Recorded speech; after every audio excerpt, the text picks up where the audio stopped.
You're putting down the bare minimum. Interest rates are sky high, and you're in a market that doesn't really have the stability that maybe some other markets have, simply because there's a tremendous amount of opportunity for inventory in Phoenix. So all of these factors are adding up for a roller coaster for the Arizona area in the next 5 to 10 years.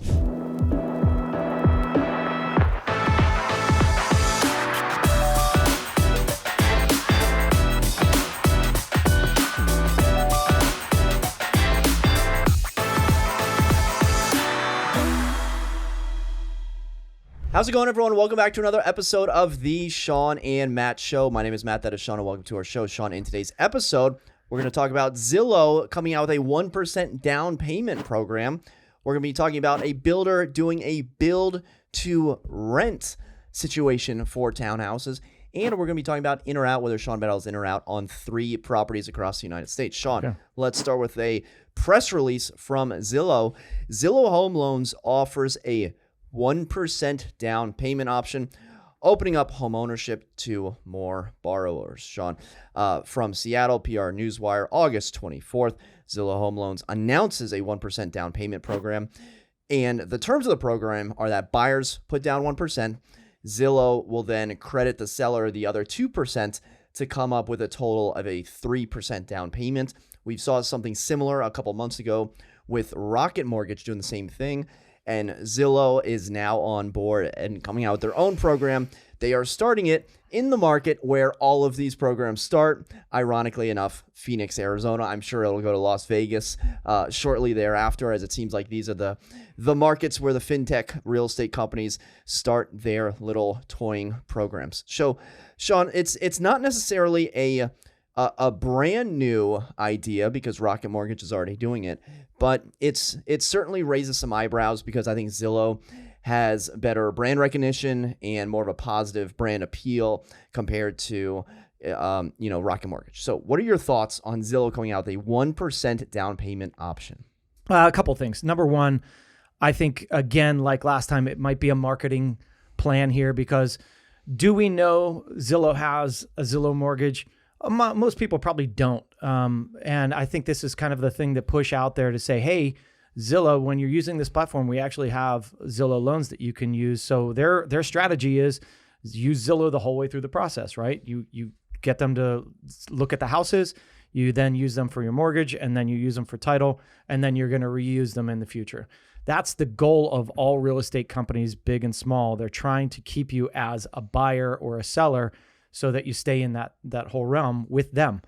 So first off, I think it's another marketing plan. It's a scheme to say, hey, we're out here. This is what we're doing. I personally don't think that 1% down is a good strategy for anybody that is offering a loan to somebody, because like we've seen before, there are ups and downs to markets.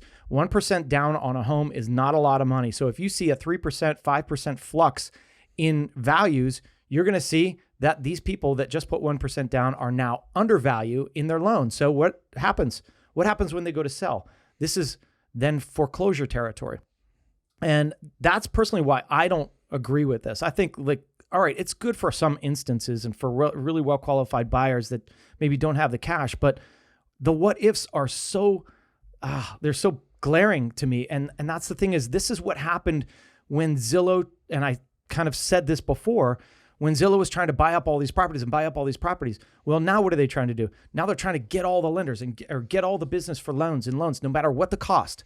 And I think the cost could be huge if they are not smart about this and they give too many 1% down loans. And then all of a sudden you're holding loans that are that are lower than the value of the house, or higher. The loan is higher than the value of the house. So then when they go to resell, they have to foreclose. Now you're going to have all these foreclosures on the books.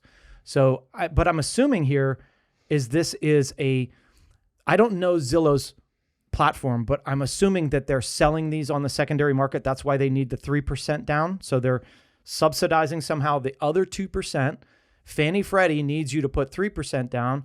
So they are going to somehow subsidize that and then sell it on the secondary market. I don't know. I don't know if they would sell it. Yeah. I don't know. Haven't looked at the underworkings, but I don't know if Fannie or Freddie would want to touch something like this. But I thought there was, I don't know, if your lenders out there, please comment below, because we're not lenders, but I thought that the reason why Rocket Mortgage was doing the 1% with a 2% subsidy or something like that was so that they were still compliant with Fannie and Freddie, and that would allow them to then sell it on the secondary market.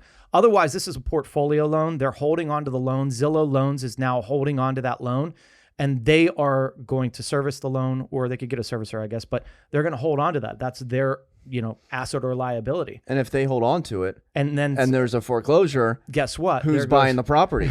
Right. Is Zillow going to buy the property? So is hilarious. This maybe another idea for Zillow to come in? Hey, iBuying didn't work out too well, but let's give some people 1% down payments. Sure, why not? 5-10 years from now, who's going to own the property? Yeah, that's a good point, I guess, in the future. But the only way to foreclose would be that if the value, in my opinion, the value now is less than the loan amount. So, that's typically what causes like short sales and foreclosures, is that people can't pay for it. Yeah, there's going to be some instances where it's not, but I think that actually puts them at a negative in that regard, possibly. But that's a good point. What I see is people putting down the bare minimum, right? 1%. I guess you could put down 0 if you're doing a VA. You put down 1%.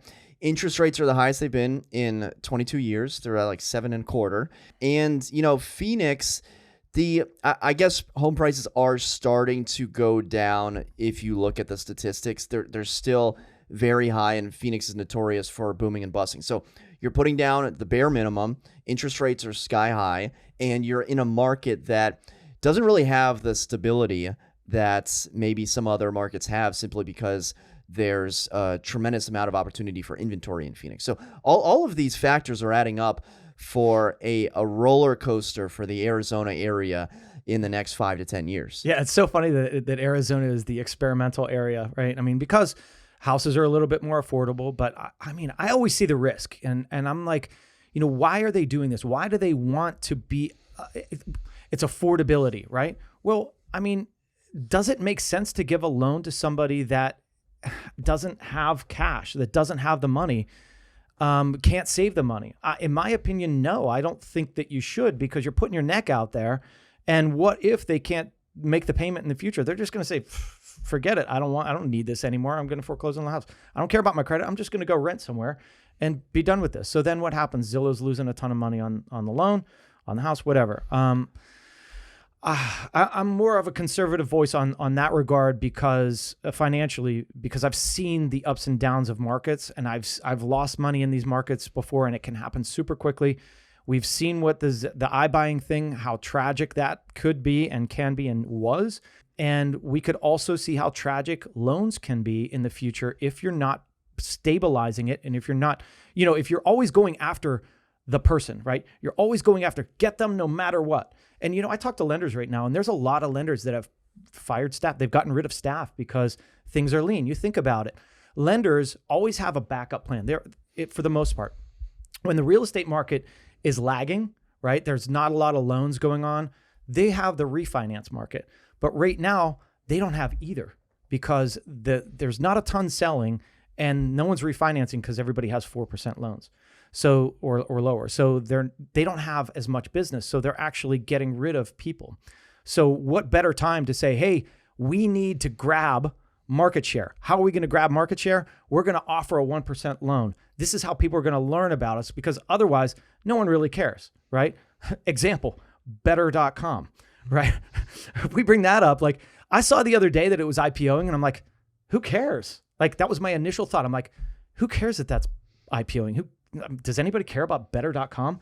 And apparently no one does, because their stock dropped out of the sky after the IPO. 95% loss of value. So what was that? They were like $4 billion company, and now they're like next to nothing. And that's the thing, is like, no one cares. And so what are they doing? They're trying to get the attention, just so that people know, and this is a good marketing plan in that regard, but I don't think it's a good financial plan. I don't know how many of these they're going to do. I think it's more of like, hey, we're out here, we can do it all, and you should use us. Well, how much does it cost to acquire a customer? Get them in the Zillow portal. I mean, this Shawn mentioned it as like the first thing. Zillow wants you to start your rental search on Zillow, your home search, your agent search, your mortgage search, your title company search, whatever, all in one funnel. So let us know in the comments section down below what you think about Zillow's 1% down payment option. When I was pulling up this article, I went on CBS News, Fox News, one of the other one. There's the articles everywhere, but there's an advertisement at the top, and it was like a furniture sale for whatever holidays coming up, and it was like, own this couch for just a penny, in big letters. It's like 5 words: own this couch for just a penny for 3 weeks.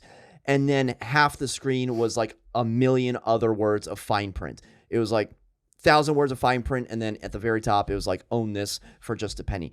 Listen, if you're buying a couch for a penny, or if you're buying a house for 1% down, it's probably not the smart thing to do. Absolutely. And the one key thing I took away from Matt's comments right there, it was everywhere. It was on Fox News. It was CBS News. It was on this news.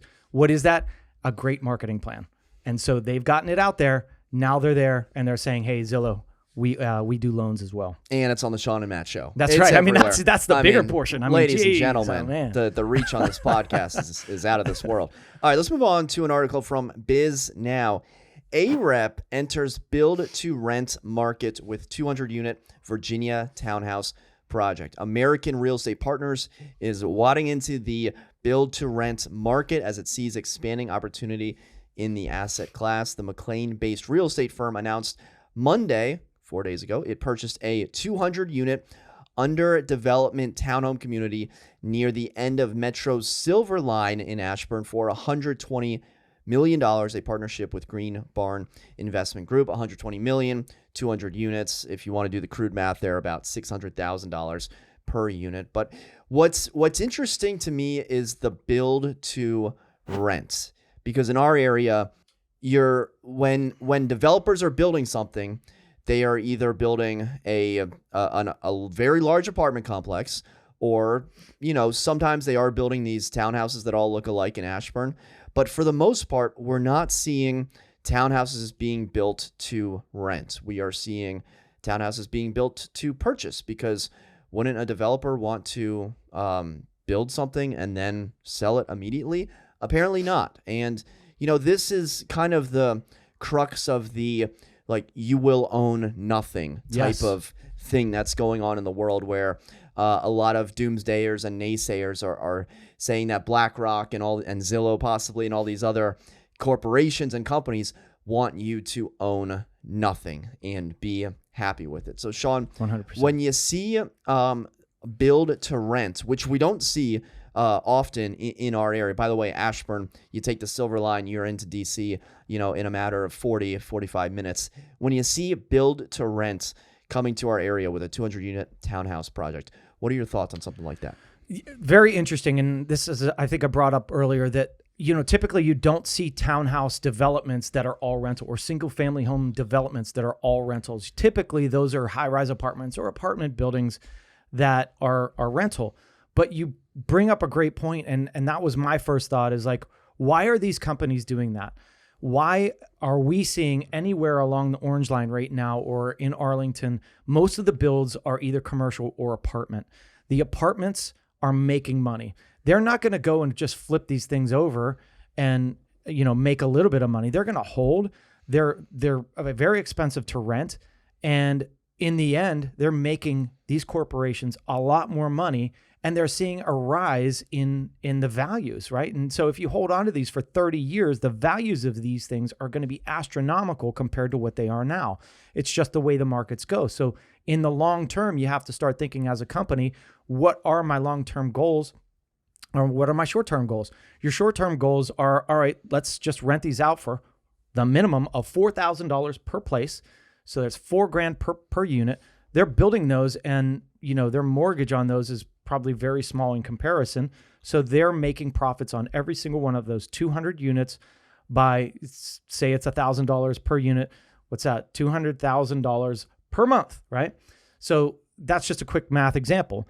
So that would be maybe one of the reasons they're doing this. And this is probably the wave of the future, because they are, as you see, We've seen the iBuyers come into the market. We've seen mom and pop investors start buying more and more. Me personally, I want to buy more real estate. I think it's the best financial thing that you can do in your life to make wealth for the next generation as well, is to purchase property now and to hold it. And that is exactly what these companies see. And they're saying, you know what, let's start doing these things. Let's go right into the rental. Don't even worry about selling them. We're going this whole thing. We're going to buy the whole project and we're just going to rent them. It's a great business model, I think. And the unfortunate thing is we also see the shortage. Like everybody's saying that there's a shortage of supply for buyers out there. But what they're trying to do is these corporations are taking as much market share as they can, and then they're going to rent them. And in the future, maybe there aren't as many to buy anymore, and I think that's kind of what's tying into the low, the shortage of real estate to purchase. AREP co-founder and president Brian Katz told BizNow, with rising interest rates and inflation putting pressure on potential buyers' wallets, Katz sees the asset class as a solution for people who want more square footage and outdoor space but can't afford to buy. So, with apartment buildings, what these apartment developers do is they build them, they lease them up, and then they sell them. As soon as they're 75, 80% leased, Kettler, Bozzuto, JBG, they all trade them back and forth. But, with this situation, there's only one reason that build to rent is starting to happen, and that's because of the real estate market. That's because these developers think that they can get more money, whether it's renting them all out now and then selling it and saying, hey, our vacancies are 1%, 2%, and look at all this rent we're getting, or playing the long game and holding this on forever. So, we can pay lip service to what Katz calls move up renters. Shawn, you heard of move up buyers. Katz, this might be the worst term I've ever heard because it's so depressing, but you have move up renters. Think you go from your rental apartment and then you move up to a rental townhouse that's 2,000 square feet with an outdoor patio. Well, it's a real thing. It is a real thing. Yeah. I don't know. This ties in, and I start thinking about, you sent me this other article about like building, being able to build like an ADU in your backyard or something like that because of the housing shortage. And my first thought was like, do we actually have a shortage of houses, or do we just have a shortage of opportunity? Because as you see in China, they have overbuilt and overbuilt and overbuilt to the tune of they're tearing stuff down, right?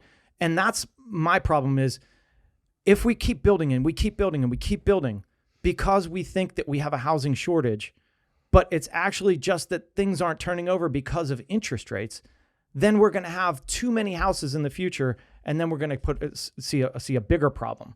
And that's my thought is like, why not? Let's get these interest. How do we work on getting these interest rates lower? That'll open up so much more opportunity for the housing market, and people will start selling, and that'll bring opportunity to sell. And I don't think we're in a horrible housing shortage.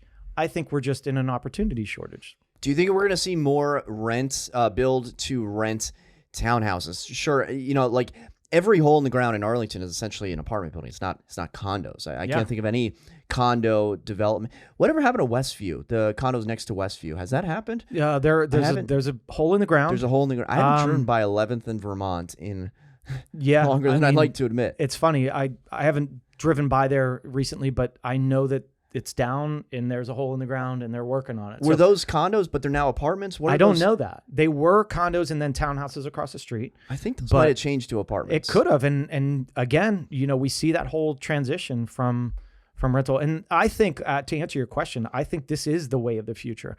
I think the rental side is not just going to be these small apartments, but it's going to be single family homes and townhouses. These big investment companies, these REITs, everybody's going to be investing in the bigger rentals. Because let's face it, not everybody wants to rent a small apartment.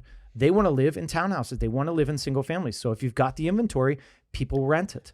What if we normalized renting townhouses? What if we normalized renting single family houses? That's the goal. Do you think it would still have the same stigma? Because we're talking about Ashburn. People say real estate prices always increase. Look at some tax records from 2005 in Ashburn. Wake up, people haven't made money on some of these properties that they've purchased for, $750,000 from the builder. Like they're still getting back to that price. So I think there's this negative connotation where people just rent apartments and buy houses. I'm not saying we should all go out and rent a house or rent a townhouse, but I think it's going to be a great opportunity for a lot of people who maybe are saving up for a down payment. Yeah, well, think about all of the people that rent out their house or their townhouse. Why should it be individuals or mom and pop shops that are only renting out 1 or 2 houses? This is a huge grab for these companies to say, listen, people want to rent. They want to rent townhouses. They want to rent single family houses. Why not us create this for them, create an awesome neighborhood that's going to have top of the line everything, right? Tell us about that. And then you keep them there. You keep them there for long term. You know who would be good to talk to about this? David Massey, if you're watching right now. David Massey, Mr. Ashburn Townhouse himself. We got to get David Massey on the show to talk Let's about talk this. about it. Yeah. All right. Let us know in the comment section down below if you're in or out on build to rent. And speaking of in or out, let's move on to in or out, whether Shawn battles in or out on 3 houses across the United States. Shawn, let's go to Eden, Utah for a $15 million Dark Chalet. It is 5 beds, 6 baths, 6,800 square feet. The award-winning Celestial Marvel emerges from the hillside of Powder Mountain. It is the same work by the architect who did the BMW World Museum in Munich, and it also generates an incredible amount of energy from the exterior. It has a glossy and matte composite skin. The home stealthily integrates a commercial-grade solar system capable of generating over 300% of its energy needs. You really need to take a look at the photos of this interior fireplace and these views. Take a look as I'm scrolling through here. It's one of a kind is underselling it. It almost looks like what was that glass onion? It was giving me some glass onion vibes. Some maybe like an evil James Bond sort of situation. On a hillside, $15 million. Shawn, are you in or out on the Dark Chalet? Matt, typically I don't like to be secluded. I like to be around some neighbors, but this place is pretty far out there. But as soon as I saw the picture, I'm like, I'm in. That thing was super cool. And then you told me the energy efficiency. This is something I was driving over the last couple of days. Are you big on energy efficiency? Absolutely, 100%. Think about this. Why are we complaining about global warming? What causes global warming? Cement. The more you cement things, the hotter things get, and that heats up the whole friggin' world, right? But why are we not building buildings that are energy efficient? Think about the skyscrapers out there.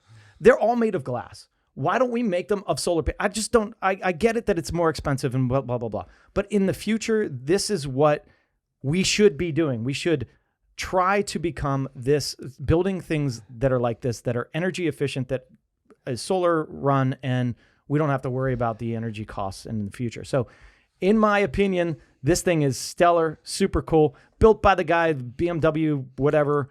I'm in. I love it. Super modern and great views.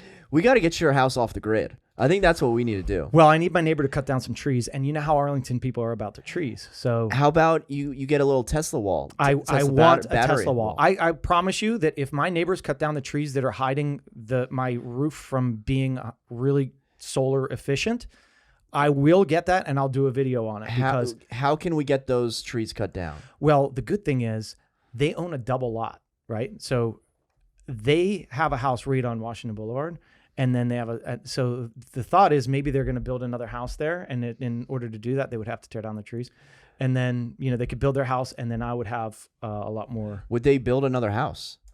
Have they thought about that? Hopefully they're not watching, but I think they're talking about it. I think so. I mean, I haven't talked to them about it, but this could happen, and if it does, then or if they sold that, it's a double lot. Hopefully they don't. Maybe they build an ADU in their backyard. Yeah, I mean, ADU's fine just as long as they're not doing multiple townhouses, because it is a double lot, and they could do probably, I don't know. How many houses is too many houses? More than 2. More than 2. So okay, one per lot. We're getting off track. I'm in.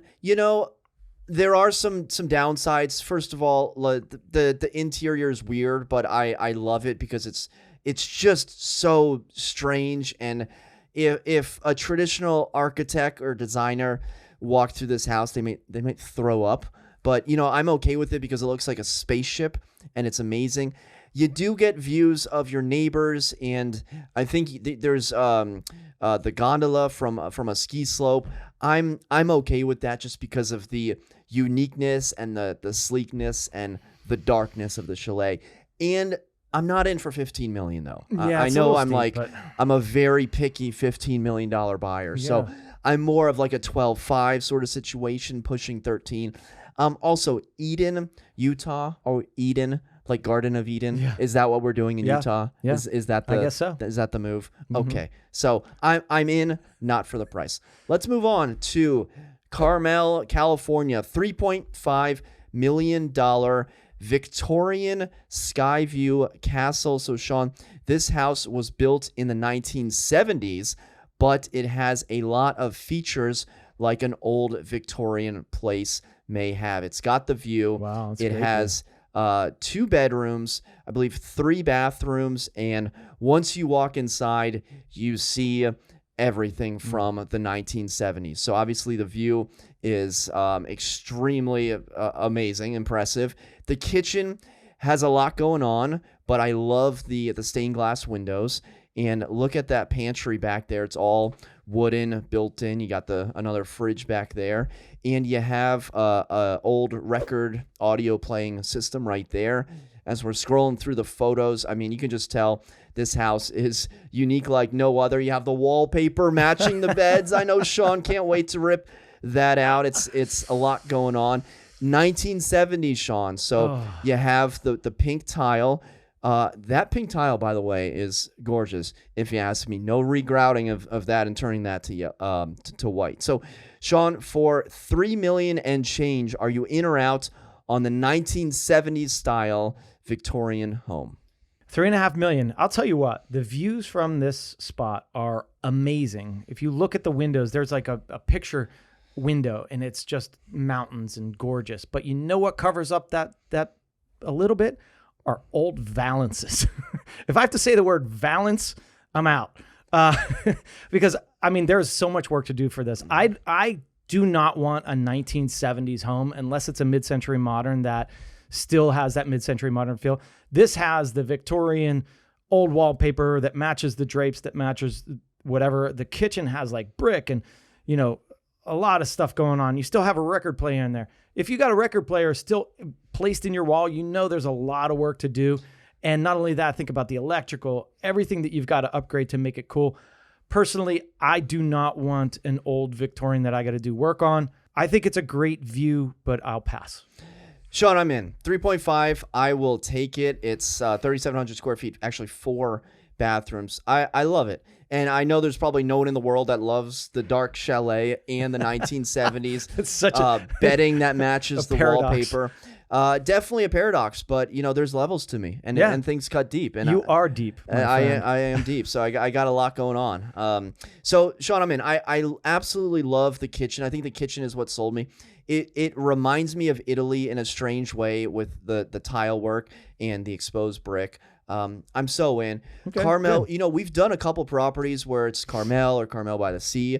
I think I got to go to Carmel. I think I got to go to Carmel by the Sea because it looks incredible. The Mediterranean climate, the gorgeous hilltop views, and the whimsical architecture is what this listing agent, May Ann Lamb, says in the listing description. I'm in. I'll pay full list price. Cool. I will go and visit you and throw up on your carpet. No, I'm just joking. I'm just joking. It's a very nice house you just bought. Thank you. Yeah. Thank you, sir. All right, let's move a little bit closer to home to Roanoke, Virginia. We have a 3-bed, 2-bath, 1,700 square foot house listed for $175,000. So, Shawn, in the last property, we were 1970s. In this property, we're 1950s. So, although the house was built in the 1920s, everything in this house is from the 1950s, including the appliances. So right as you walk in, you have an old school telephone. You move a little bit closer to the to the living room, and you have an old school television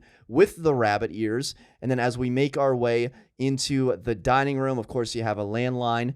And then once we get to the kitchen, We have the old school appliances. No dishwasher, but you notice the old school refrigerator, old school oven. I used to have You used to have that one. that refrigerator. Yeah, ka-clunk.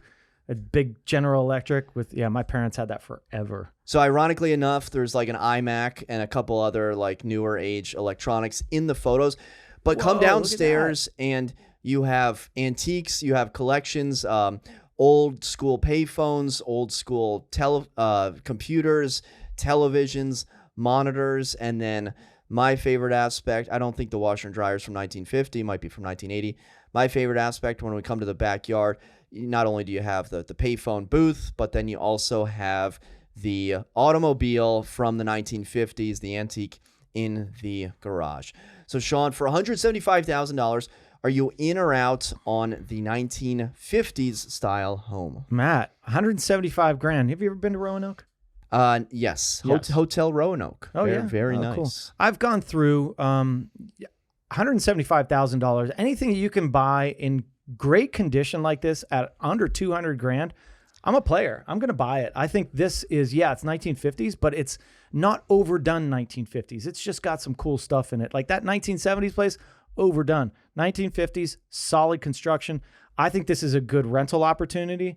I would probably purchase it and rent it out, not Airbnb it, just hold long-term, let it pay for itself. I think it's cool. I'm not for the above ground pool. Yeah, that can go. Yeah, that could go. But I don't know what property values are. I don't know if this is high or low in Roanoke, but from what I'm seeing, I think it's a pretty good deal. I think that, it's priced perfectly, actually $50 less than perfect for what Zillow is concerned. Zillow says it's worth $175. They priced it at $174,950. I will say sold. You think they have knob and tube wiring? Do you think they took out the modern wiring and then went back old school? Yeah, maybe. What I see after 48 hours of clearing out and throwing away a large cluttered house, I see a junkyard. I see a lot of someone else's trash. I see a lot of junk. The one thing that gets me is the car. I love the car. I'm not a car guy, but I'm looking at this car and I'm thinking, yes, I love everything about the car. So I hate the house. I don't like the 1950s. I see a lot of junk, but I want the car to convey with the property. Okay. If the car conveys with the property, I'm in, but that's a hard line. Everything else, this is all trash. What are we going to do with all these monitors? You're bringing it to a junkyard. So I'm not doing $175K for it. I got about $10,000 worth of junk removal that I'm staring, down the barrel of. So does everything convey in there? Is that what they're saying? I don't think it does, but junk removal is junk removal. Now, Matt, if you're purchasing this and they agree to give you that car, what are you going to do? Are you going to do a separate bill of sale for that car? Because a lender doesn't want to see that in the contract. I don't think about these things. Oh, so all right. So what am I going to do? That you're going to do a separate bill of sale for maybe $1 or $0, but you're going to have that on a separate thing that's not going to be in the contract because the lender's going to look at it and said, well, that car is worth X amount of dollars, and you are under contract for a house and a car for 175 grand. We think the car is worth 20, so now that says, all right, well, your house is really worth 155. That's why you put it on a separate bill of sale, and make it all go good. Someone's negotiated a car and a contract before. Yeah. There you go. Was it a 1950s? It was actually a Ferrari. I don't know what that 1984 was. Ferrari red. No joke. No, it's a joke. Oh. I wish. You got my hopes up. I know. $1 million Arlington over here. All right, well, let us know if you're in or out on these 3 properties. And for Shawn and myself, thank you so much for watching. Until next time, we'll see you then. Take care.